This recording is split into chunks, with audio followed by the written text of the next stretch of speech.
আসসালামু আলাইকুম, আমি সুমিত বলছি কানাডা টরন্টো থেকে। বাংলাদেশ বা বাংলাদেশের বাইরে থেকে যারা যেই জায়গা থেকে শুনছেন সবাইকে জানাই আমার আন্তরিক শুভেচ্ছা ও অভিনন্দন। আজকের এই ভিডিওতে বলবো আপনারা যারা ওয়ার্ক পারমিটে আসার জন্য উঠে পড়ে লাগছেন আপনাদের স্বপ্নের দেশ কানাডাতে আসার জন্য, আসলে কি ওয়ার্ক ভিসা দিচ্ছে কানাডা? আসলে কি আপনাদের এলএমআই ভিসা একসাথে হয়? আপনাদের এই যে প্রসেসিং টাইমটা, আপনাদের এই যে প্রসেসিং করার যে ধরনটা এজেন্সিরা বলছে আপনাদেরকে, এগুলো কি আসলেই সত্য?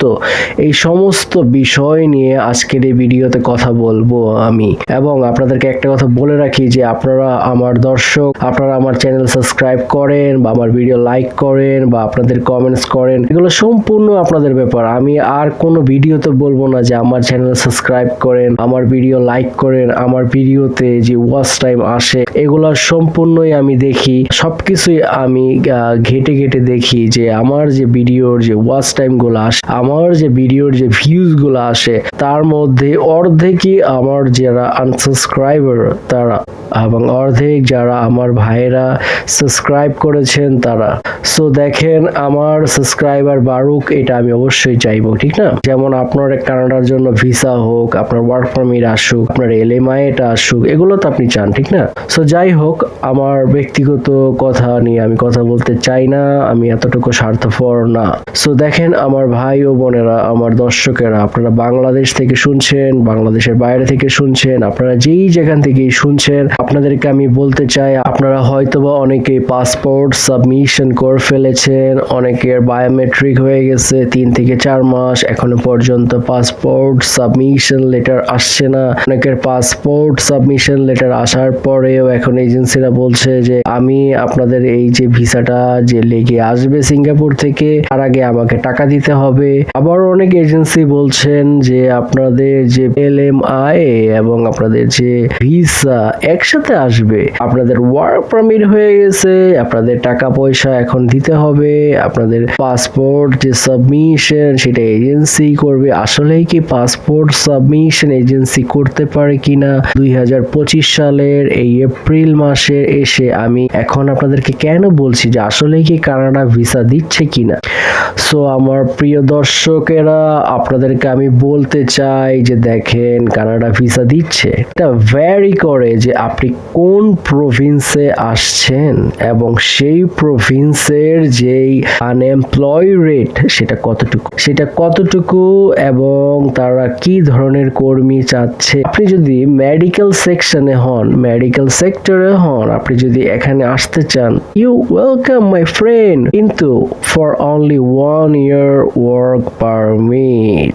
এখন আপনাদের যে অনলি 1 year ওয়ার্ক পারমিট, এটা শুধু মেডিকেল সেক্টরে নয়, এটা আপনার any kind of sector my friend. If you will come Canada, you come here only 1 year work permit, and yes my friend, it's mandatory to you do IELTS here to come.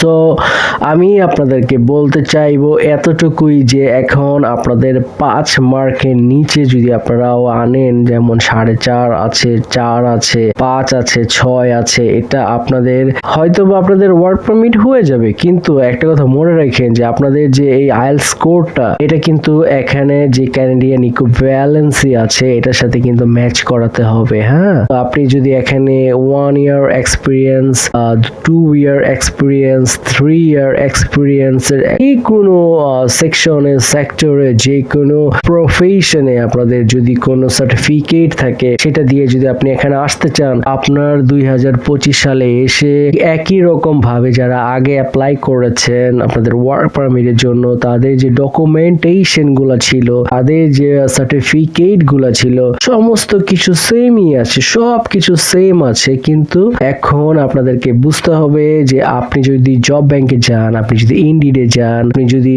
Saskatchewan প্রভিন্সের যে website গুলো আছে, আপনার মন্ট্রিয়ালের যে website গুলো আছে, আপনার ভ্যাঙ্কুভারের যে website গুলো আছে, সেখানে গিয়ে যদি আপনি জবের জন্য অ্যাপ্লাই করেন, সেখানে যে সর্বনিম্ন ওয়েজেস মানে সর্বনিম্ন বেতনের যে জবগুলো, তাতে যদি আপনি অ্যাপ্লাই করেন, আপনার অল্প যেই নাম্বারটা আইএলটিএস এর সেটা দিয়ে কাজ হয়ে যাবে। আপনার যে অল্প যে নাম্বারটা ওয়ার্ক এক্সপিরিয়েন্সের সেটা দিয়ে কাজ হয়ে যাবে মাই ফ্রেন্ড, কিন্তু আপনি এখানে 1 বছরের ওয়ার্ক পারমিটের জন্য আসার পরে এখানে কিন্তু আপনাকে ওয়ার্ক পারমিটটা রিনিউ করতে হবে। এতটুকু আপনাদেরকে বুঝতে হবে। আপনি 1 বছরে এখানে কাজ করার পরে আপনি যা টাকা উপার্জন করবেন তা দিয়ে আপনার এখানকার বাসা ভাড়া, আপনার এখানকার গ্রোসারি, তারপর আপনার বাসায় টাকা পাঠানো, হ্যাঁ আপনার এখানে ট্রাভেলিং যে খরচটা সেটা সমস্ত কিছু টাকা আপনার পে করার পরে কিন্তু আপনাকে টাকা পয়সা জমাতে হবে। 1 বছর পরে যখন আপনি রিনিউ করবেন,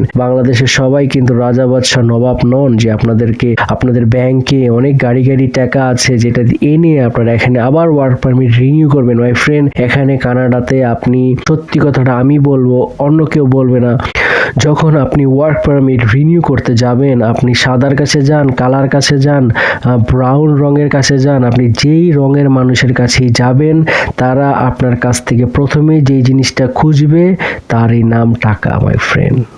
এবং আপনি যদি ম্যানেজার হন, আপনি যদি ডাইরেক্টর হন, তাহলে আপনাকে 8 মার্ক উঠাতে হবে কানাডার জন্য।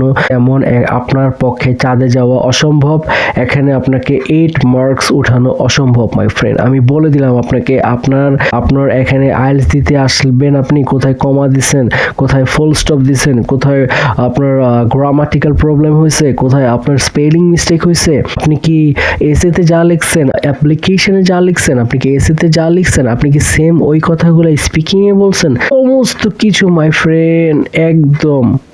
ওরা আপনার চা যেমন ছাকে, চা পাতা আলাদা করে ফেলে দেয়, ঠিক তেমনি আপনার মার্কসটাও এইভাবেই দিবে মাই ফ্রেন্ড। সো আমি এখন বলতে চাচ্ছি যে কানাডাতে কি আসলে ভিসা দিচ্ছে কিনা। কানাডাতে ওয়ার্ক ভিসা দিচ্ছে 1 বছরের, কিন্তু যারা আসবেন তাদের অবশ্যই 3 থেকে 4 বছরের ওয়ার্ক এক্সপিরিয়েন্স হতে হবে, এবং আপনাদের যে আইএলটিএস এর মার্কসটা সেটা অবশ্যই ভালো নাম্বার উঠাবেন, যেন এখানে এসে যখন আপনি ওয়ার্ক পারমিটটা রিনিউ করবেন, আপনার ওই আইএলটিএস এর যে স্কোরটা সেটা দিয়েই যেন কাজ হয়ে যায় মাই ফ্রেন্ড। 1 ডিলে 2 পাখি যেন আপনারা মারতে পারেন, তার জন্য আমি এই একই ভিডিওতে হয়তোবা আমি অতিরিক্ত কথা আপনাদেরকে এখনো বলছি, তো সময়ও বলে আসছি, এখনো বলছি, সামনেও বলবো মাই ফ্রেন্ড। আপনারা বিনা পয়সায় বিনা মূল্যে আমার কাছ থেকে ইনফরমেশন গুলা নিচ্ছেন। সো আপনারা কমেন্টস করেন, হয়তোবা আমি দেরি করি দিতে কমেন্টস এর অ্যান্সার গুলা, আর যেগুলা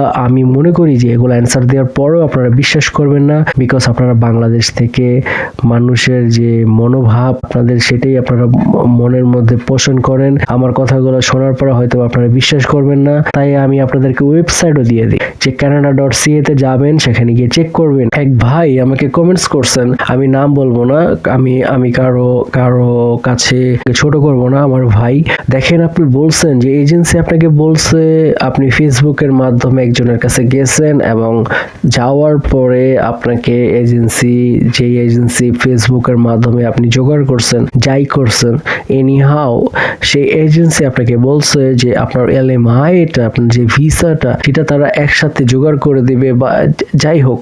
ভাই এটা কি কারণ বাজারের সবজি বাজার? গেলে আপনি মাছও পাবেন একসাথে, মাংস পাবেন একসাথে? না মাই ফ্রেন্ড, আপনি যেখানে আসছেন সেটা কানাডা, এখানে কোনো দালালের কথা যদি এরা শুনে আপনার ভিসা তো বাদ করবেই। আপনি এখানে কেন, আপনি কোনো দেশে যাইতে পারবেন না। সোজা সাপটা কথা আমি আপনারা বলে দিলাম। আপনি এজেন্সির মাধ্যমে যাইতেছেন, ঠিক আছে, এটা কিন্তু কানাডা সরকার বা কোনো ইমিগ্রেশন অফিসার জানে না মাই ফ্রেন্ড, আইআরসিসি জানে না। আপনি যদি এজেন্সির মাধ্যমে যান, আপনার যে কর্তব্যগুলা, আপনার যে কাজগুলা সেগুলা সে করে কি করে জানেন?